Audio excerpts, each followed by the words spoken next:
WXII 12 News at 6 starts right now.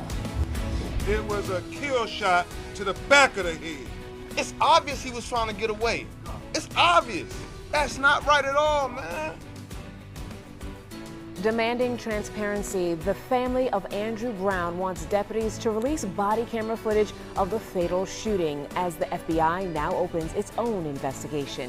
We have team coverage taking a closer look at the state's body camera laws and all of the changes that some lawmakers want to make fast. We have new outdoor mask guidance tonight from the CDC. We'll look at why it may take a little bit longer for the rules to change, specifically here in North Carolina. And I just remember him saying, "I'm happy you brought him in. Something is not right here."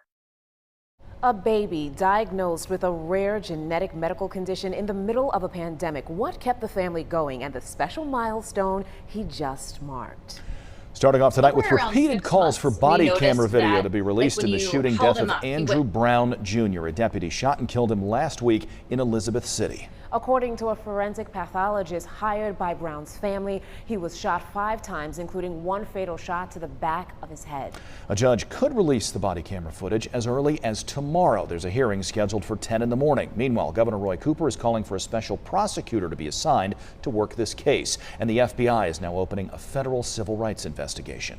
The family shared the results of the independent autopsy today in Elizabeth City. The state medical examiner's report is not out at this time, but a state death certificate lists his immediate cause of death as, quote, penetrating gunshot wound to the head, end quote.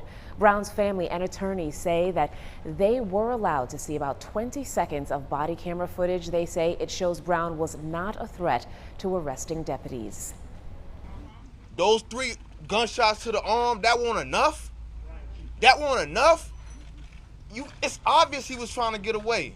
It's obvious. And they're gonna shoot him in the back of the head.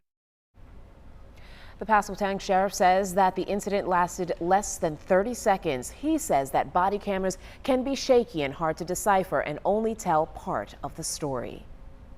Well, happening now about 270 miles west of Elizabeth City, a crowd is gathering in Winston-Salem to show their support for the Brown family. They are echoing calls to release the body camera footage. Let's go to Leanne Danier. She joins us live tonight. Leanne, what is the message out there this evening? Yeah, we're here on MLK Drive in Winston-Salem, and there are just a handful of people here right now, but I'll tell you, over the last hour, the honking has been constant. I was able to talk with Tony Ndege just about 30 minutes ago, and he says that he understands that this is going to take some time. He thinks this is just the beginning. He says that he wants the Brown family to know that there are people in Winston-Salem who are thinking of them and are standing with them, but he says this is also a call to leaders and to elected leaders in North Carolina to revise the policies when it comes to body camera video. Take a listen. It's so critical to the movement that we see the footage, that we see what's going on. I mean, this is our property. That's the other thing that people don't get. It's like, these are supposed to be public servants. And you can hear that honking in the video there. Again, there are just a few people here, but Tony says that there is still much more work to be done. In Winston-Salem, Leanne Danier, WXII 12 News. Leanne, thank you. The mother of a triad man shot and killed by an off-duty deputy is in Elizabeth City tonight in support of the Brown family. Tanika Shannon is Fred Cox's mother. He was killed by an off-duty Davidson County deputy outside of a High Point church back in November. Investigators say that deputy was responding to gunfire outside the church from rival gangs, and the deputy said he saw Cox with a gun. A medical examiner ruled Cox's death a homicide. There have not been any arrests in this case.